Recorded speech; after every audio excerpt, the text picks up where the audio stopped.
On me dit très souvent, je pense être une personne intuitive, mais je n'écoute pas mon intuition.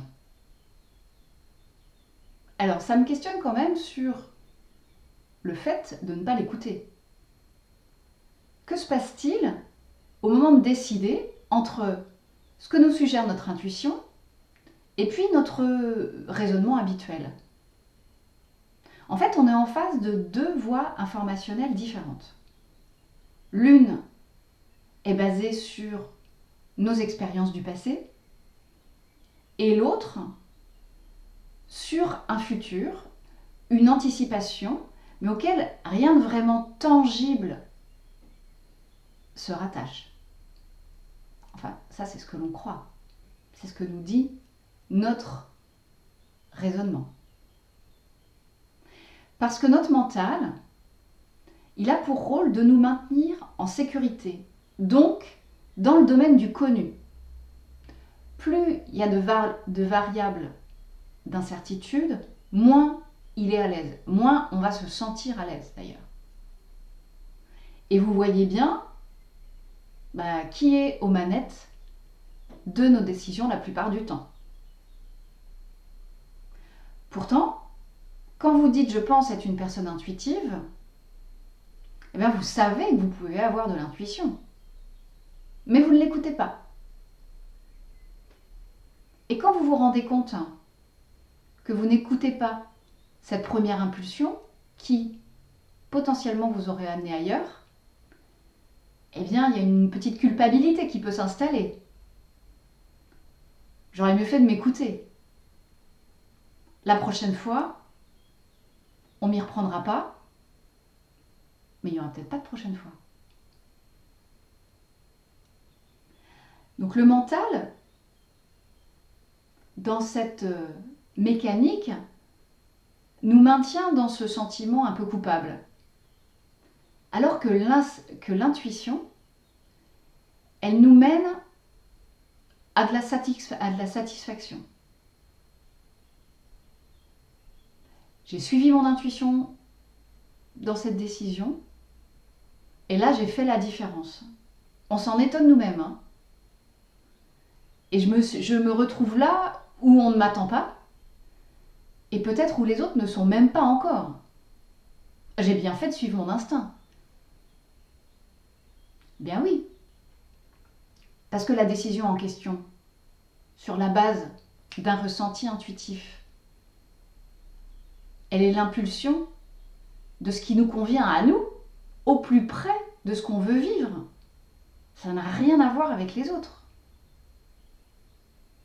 Alors effectivement, écouter son intuition, ça peut apparaître comme un risque.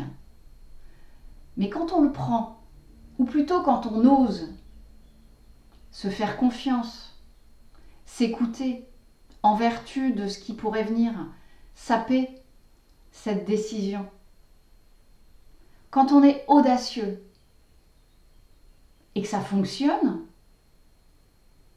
c'est super encourageant. Et en fait, cette prise de risque, elle est par rapport à qui? Par rapport à quoi? Les autres ne l'auraient pas fait. Évidemment. Bien sûr, puisqu'il s'agit de nous.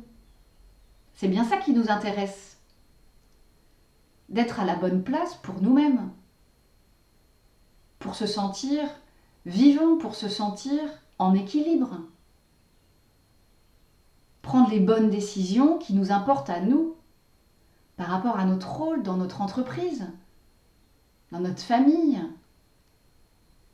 Effectivement qu'il faut prendre en compte les autres. Mais il y a des décisions qui nous incombent spécifiquement. Et quand on est dirigeant, quand on est cadre, quand on est manager, on doit prendre ces décisions. C'est notre rôle au sein de l'organisation. Alors effectivement, il y a des moments où le cadre, les limites sont tellement serrées que prendre des décisions innovantes, audacieuses, c'est même pas ce qui est demandé. C'est pour ça qu'on se sent mal. C'est pour ça qu'on n'est pas en phase. Et que là encore, notre intuition va nous chercher. C'est pas ça qui te convient. C'est pas ça que tu as envie de vivre. Par contre, notre mental nous met en avant la sécurité de l'emploi, par exemple. Je ne dis pas qu'il faut rejeter l'un ou l'autre, qu'il y en a un meilleur que l'autre. Malgré tout, au fond de vous-même, dans ce que je suis en train de vous dire, vous ressentez la dualité qu'il peut y avoir, peut-être, et spontanément ce que vous aimeriez faire pour vous sentir à votre place. Et c'est là où écouter son intuition, ça a du sens. Et oui, on prend un risque. Et oui, ça nous rend audacieux. Parce que plus on l'écoute, et moins on se laisse finalement influencer par l'extérieur. Est-ce que ce ne serait pas un peu l'apanage de la personne qui fait preuve de leadership, de davantage écouter l'intérieur que l'extérieur? Et en fait, ce qui vient biaiser le processus et qui fait qu'on ne l'écoute pas, c'est aussi que nous, on veut réussir tout de suite et à tous les coups. On veut une méthode qui a fait ses preuves. Voilà comment ça doit fonctionner. Tout le monde l'utilise, c'est bien que c'est comme ça qu'il faut faire et ça va marcher pour moi aussi. Et là non plus, c'est pas une science exacte. Parce que l'intuition, elle nous apprend à être patient et à ne pas se limiter à avoir le nez collé au mur. À un moment donné, prendre du recul, prendre le temps de contempler l'ensemble de l'édifice et non pas de rester sur une vision parcellaire, eh ben ça donne une autre dimension à nos actions aussi. Thomas Edison a fait 1200 tentatives avant de tomber sur le filament incandescent qui pouvait laisser son ampoule allumée 30 heures. Et il n'était pas au bout du chemin. 1200 tentatives. Et ce qu'il nous dit ce brave Edison, c'est « je ne me décourage pas parce que toute tentative infructueuse qu'on laisse derrière soi constitue un autre pas en avant vers notre engagement ». Tous les matins, il se levait avec une idée en tête, allumer son ampoule, et c'était juste sur la base de l'intuition qu'il avait que ça pouvait marcher.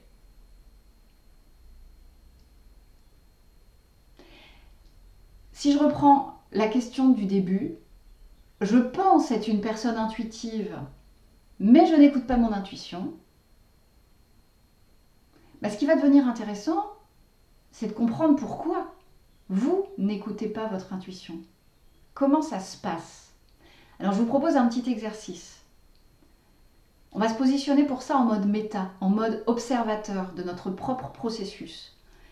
Et le mode méta, ça permet déjà, en articulant, en voyant comment s'articule notre fonctionnement, eh bien de commencer à progresser, de commencer à évoluer. Vous allez vous mettre dans une situation antérieure où vous avez eu une intuition suffisamment forte pour que ça vous ait marqué. Il n'y a pas forcément besoin qu'il y ait un enjeu terrible. Vous avez eu une intuition et vous ne l'avez pas écoutée. Qu'est-ce qui s'est passé pour vous? Dans quelle situation vous étiez? Qu'est-ce que ça vous a fait comprendre? Pourquoi vous vous rappelez que c'est un moment où vous n'avez pas écouté votre intuition? Pourquoi il y avait de l'intuition et pourquoi il n'y a pas eu cette écoute? Et en faisant l'exercice, vous allez vous remettre dans la situation et donc vous allez de nouveau ressentir ce qui s'est passé pour vous à ce moment-là. Et puis, vous allez inviter maintenant votre intuition parce qu'on a tous 1001 questions plus ou moins importantes en tête chaque jour. Il y a peut-être quelque chose qui vous taraude en particulier. C'est pas la peine de choisir quelque chose avec trop d'enjeux. De façon, on ne va pas se mettre la pression. Vous allez noter une de vos questions et vous allez inviter votre intuition à y répondre. Pas forcément dans la minute, mais en tout cas, vous allez poser l'intention que votre intuition vous donne une réponse. Et au moment peut-être où vous y attendrez le moins, vous aurez la réponse à votre question.